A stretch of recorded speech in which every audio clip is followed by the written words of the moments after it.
Bonjour, nous voilà une fois encore pour une vidéo. Dans cette vidéo, je vais parler des ondes gravitationnelles et j'ai appelé ma présentation d'aujourd'hui le côté queer des ondes gravitationnelles. Ça va être plus clair après. Pourquoi est-ce que j'ai dénoté le côté queer lorsque je vais parler des ondes gravitationnelles? Comme je dis, à la fin, on va voir pourquoi la domination queer. Je vais mettre mes diapos et on commence avec la vidéo. D'accord? On y va. Eh bien, on y va. Comme je dis, ma présentation d'aujourd'hui s'appelle le côté queer des ondes gravitationnelles. Je m'appelle Mariam Bourmadi Lopez, je fais de la recherche à Icare Basque et je suis prof à l'Université du Pays Basque. Vous pouvez toujours me contacter à mon email mariam.bourmadi@gmail.com et vous pouvez me suivre dans les médias, les YouTube, Facebook, Instagram et Twitter à mariam.cosmologie. J'ai tous mes vidéos de divulgation scientifique en YouTube à cette adresse, mariam.cosmologie. Alors on y va avec les ondes gravitationnelles et à la fin, pourquoi le côté queer des ondes gravitationnelles. Bien, nous avons vu dans d'autres vidéos comment est-ce que Newton, il comprenait l'interaction gravitatoire. Essentiellement, si nous avons deux corps massifs, alors le plus massif que sont ces corps, le plus attractif que la force entre ces deux corps. Alors que si ces corps, ils s'éloignent, la force, la magnitude de la force, elle va être plus faible. Einstein comprenait l'attraction gravitatoire d'une autre façon. Pour lui, la gravité, c'est une mesure de la courbure de l'espace-temps. On peut imaginer l'espace-temps comme dans ce dessin. C'est comme un plan que lorsque nous mettons de la masse là-bas, ce plan, il va avoir de la courbure. Alors, c'est précisément cette courbure de l'espace-temps qui est une conséquence de la matière qui se trouve dans l'espace-temps, qui va causer cette courbature, et c'est cette courbature qui va être une mesure de la gravité. De plus de courbature que nous avons, plus fort est la gravité, essentiellement. OK? Eh bien, et qu'est-ce qui se passe lorsque ces corps commencent et ce sont des corps massifs, et ils mouvent dans cet espace-temps? Bien sûr, dans cette figure, l'espace-temps, c'est bidimensionnel, autrement on ne pourrait pas faire le dessin. Mais en général, l'espace-temps a 4 dimensions, une dimension temporale et 3 dimensions spatiales. Eh bien, ce que je dis dans la question suivante, qu'est-ce qu'il se passe lorsque nous avons des corps très massifs qui se mouvent dans l'espace-temps et qu'ils fassent à une vélocité très grande? On va voir. On peut avoir une idée.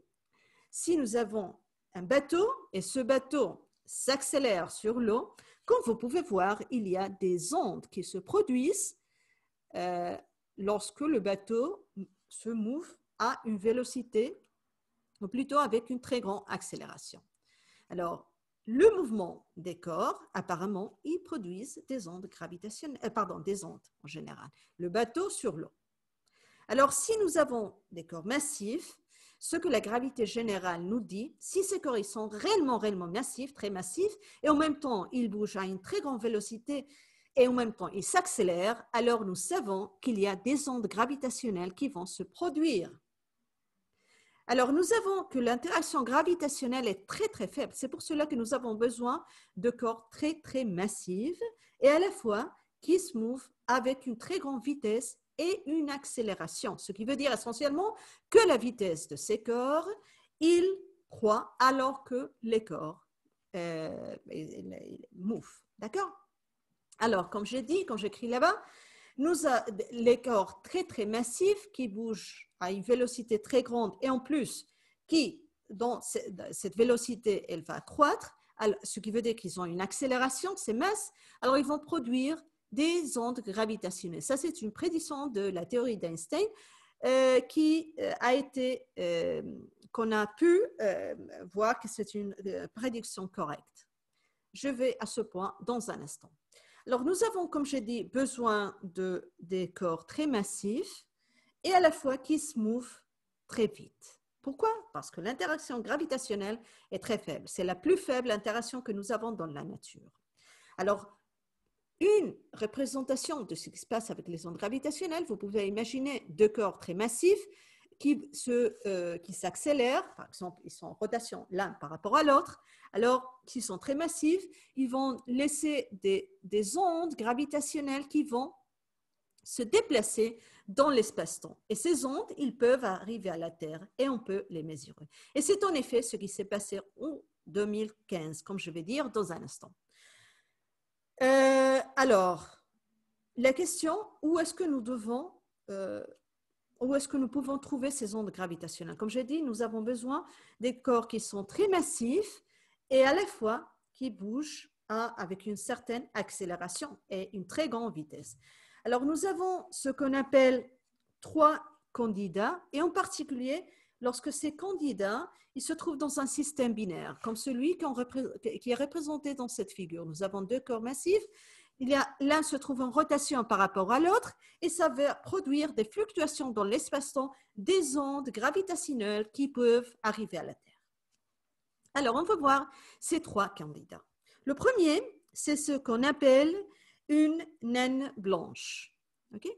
Cette naine blanche a une masse plus ou moins la masse du Soleil, mais elle est plus petite que le Soleil. Elle est plus ou moins comme la Terre, ce qui veut dire qu'elle a un rayon plus ou moins de 6500 km. Nous avons la même masse que dans le Soleil, mais dans un espace beaucoup plus petit, parce que la Terre est plus petite que le Soleil. Nous l'avons vu dans le vidéo du début d'avril. D'accord? L'autre candidat, c'est ce qu'on appelle une étoile à neutrons. D'accord? Alors, à nouveau, la masse de ces étoiles, c'est plus ou moins la masse du Soleil, mais il se trouve dans un espace encore plus petit. Dans ce cas, nous ne parlons pas d'un espace comme la Terre avec un rayon de 6500 km. Dans ce cas, nous parlons d'un rayon plus petit, plus ou moins 10-20 km. Alors, c'est plus dense que dans le cas, ce que je veux dire, une étoile à neutrons est plus dense qu'une naine blanche. Et puis, par excellence, le troisième candidat, des trous noirs. Les trous noirs peuvent être très, très massifs. Et en effet, on sait qu'il y a un trou noir, comme nous avons vu dans l'un des vidéos, un trou noir qui se trouve dans le centre de notre galaxie. On l'appelle Sagittarius étoile.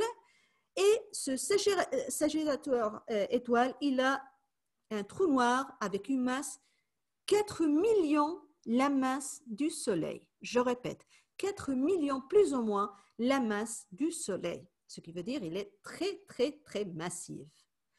Et quel est le rayon de ou le diamètre dans lequel il se trouve cette masse? C'est plus ou moins 17 heures de lumière. Qu'est-ce qui veut dire 17 heures de lumière? Ce qui veut dire d'un extrême d'où se trouve cette masse à l'autre extrême, la distribution massive se trouve dans une distance que la lumière peut traverser en 17 heures. Si on veut savoir la distance, tout simplement, nous multiplions 17 heures fois 60 minutes, soit 24 heures, soit 60 minutes fois 60 secondes. La vitesse de la lumière, que nous savons que c'est 300 millions de mètres par seconde. Et on peut voir que ça, c'est plus ou moins 120 unités astronomiques. Et nous savons que l'unité astronomique, c'est la distance entre la Terre et le Soleil. Alors, ce trou noir a plus ou moins, ce qui se trouve dans le centre de notre galaxie, a plus ou moins 4 fois 4 millions la masse du Soleil et un diamètre plus ou moins 120 la distance entre la Terre et le Soleil, ce qui veut dire une unité astronomique. OK? 120 unités astronomiques. Eh bien, heureusement, en 2015, LIGO et Virgo, ces 2 collaborations, ont fait une observation de l'événement GW150914 qui correspond à la production ou des signaux des ondes gravitationnelles qui ont été mesurées pour la première fois par les humains. Et l'origine de ces ondes gravitationnelles, c'est essentiellement, nous avons 2 trous noirs qui mergent. Alors, lorsqu'ils mergent, ils vont produire un boost d'énergie qui correspond à des ondes gravitationnelles qui peut voyager dans l'espace-temps et qui arriver précisément et qui a été mesurée le 14 septembre 2015. Cette découverte, elle a été faite publique le 11 février 2016. Okay? C'était la première fois qu'on faisait des mesurements directs des ondes gravitationnelles. Il y avait déjà des données qui disaient indirectement, apparemment, il y avait des ondes gravitationnelles. Mais c'était la première fois en 2015, 14 septembre 2015, que la collaboration LIGO et Virgo ont détecté des ondes gravitationnelles à travers de l'interférométrie. Ils ont essentiellement trois points dans la Terre et à partir de ces 3 points, ils peuvent faire une très précise interférométrie. Je rappelle, l'interaction gravitationnelle est très faible. Ce n'est pas du tout facile de mesurer les ondes gravitationnelles. D'accord. Et puis, après cette découverte, dans l'année 2017, bien sûr, le prix Nobel a été donné à les personnes qui ont découvert ou qui se trouvaient dans les équipes qui ont découvert ces ondes gravitationnelles. D'un côté, Rainer Weiss, qui a obtenu la moitié du prix, et puis l'autre moitié du prix a été divisée entre Barish et Kip Thorne. D'accord. Comme j'ai dit, le premier signal des ondes gravitationnelles qui a été mesuré, c'était dû à 2 trous noirs qui se trouvaient en rotation l'un par rapport à l'autre. Ils se sont émergés dans un seul corps et qu'ils ont produit un flux d'énergie en la forme d'ondes gravitationnelles. 2 ans plus tard, le 17 août 2017, l'événement GW170817, qui correspond à des ondes gravitationnelles, mais dans ce cas, de 2 étoiles à neutrons. C'est plus ou moins ce que nous voyons dans cette image. Dans ce cas, nous avons un boost d'énergie dû aux ondes gravitationnelles, mais il y a aussi une production d'ondes électromagnétiques. Alors, cette fois, la découverte des ondes, l'observation des ondes gravitationnelles venait avec un cadeau. Et ce cadeau, c'était dans la forme des ondes électromagnétiques qui ont été détectées plus ou moins au même temps avec des autres instruments, des autres expériments. D'une part, ils ont vu qu'il y avait des rayonnements, des rayons gamma. D'une autre part, des ondes de radio et aussi des rayons X. D'accord? Alors, cette découverte était très importante parce qu'en même temps, c'était observer des ondes gravitationnelles et observer des ondes électromagnétiques produites par le même événement, ces 2 étoiles aux neutrons. Ce qui veut dire que c'était une occasion très importante pour pouvoir mesurer la vitesse de propagation des ondes gravitationnelles et celle de la lumière.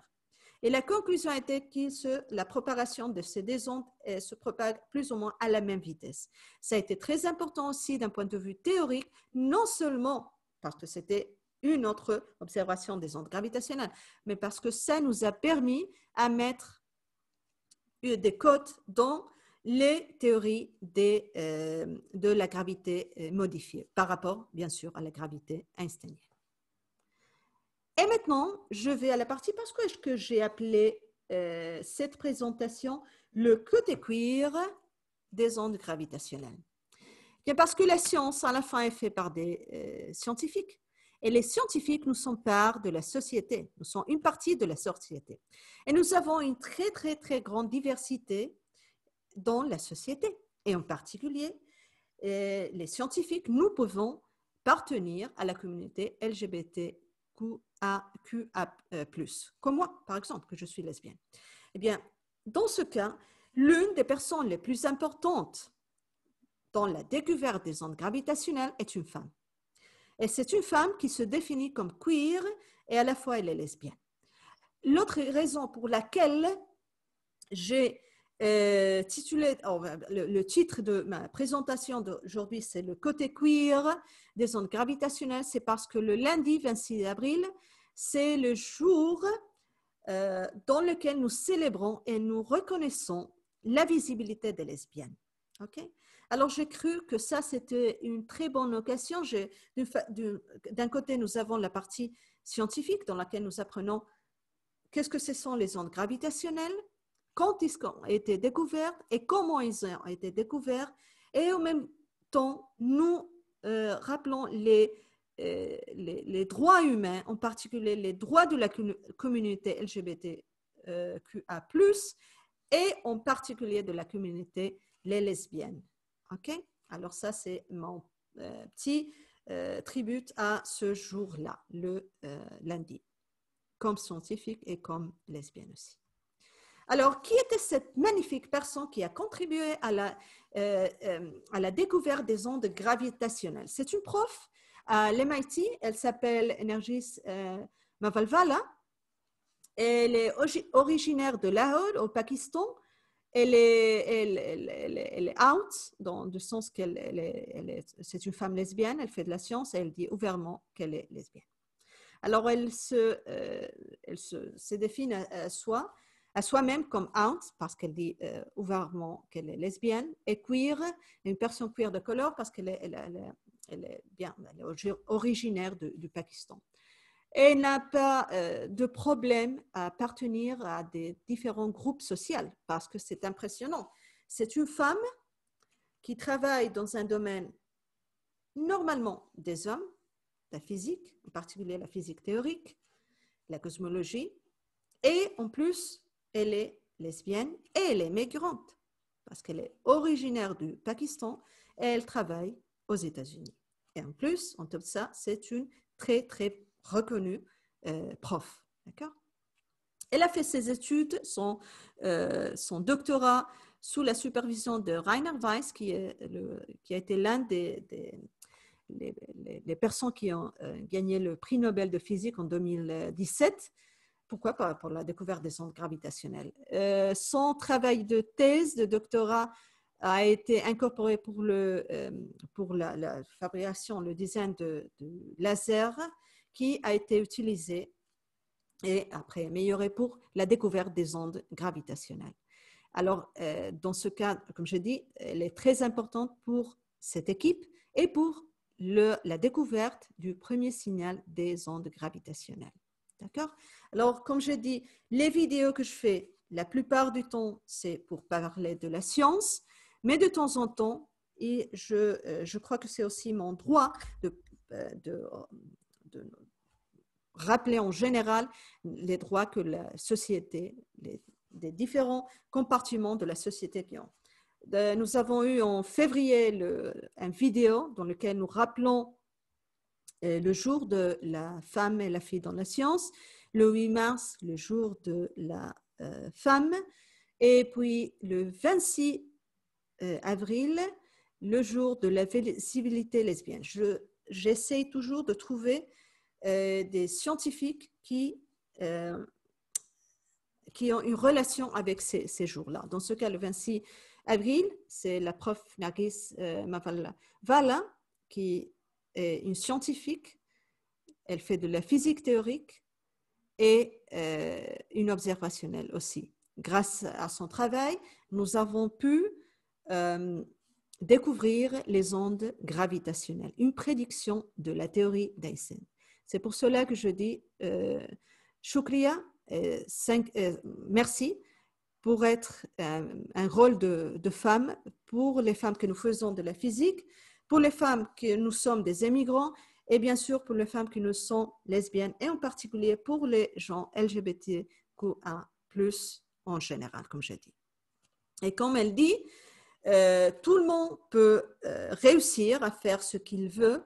Il ne dépend pas si c'est une femme ou s'il appartient à une minorité religieuse ou même s'il est gay. D'accord? Ça, ce n'est pas important. L'important, c'est de continuer à travailler et à croire en soi propre.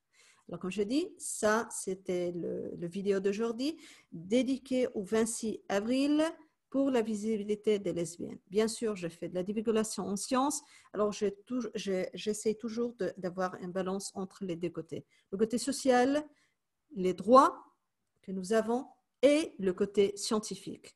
D'accord? C'est tout. On se voit en avril pour une autre vidéo dans laquelle je continuerai à parler nous sommes arrivés au début d'avril à parler du système solaire. Nous continuerons du système solaire à la Voie lactée.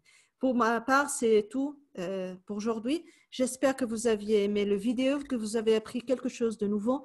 Et bien sûr, si vous avez aimé, s'il vous plaît, mettez un like à YouTube, Facebook ou où vous préférez. OK, pour maintenant, ciao, bonne nuit.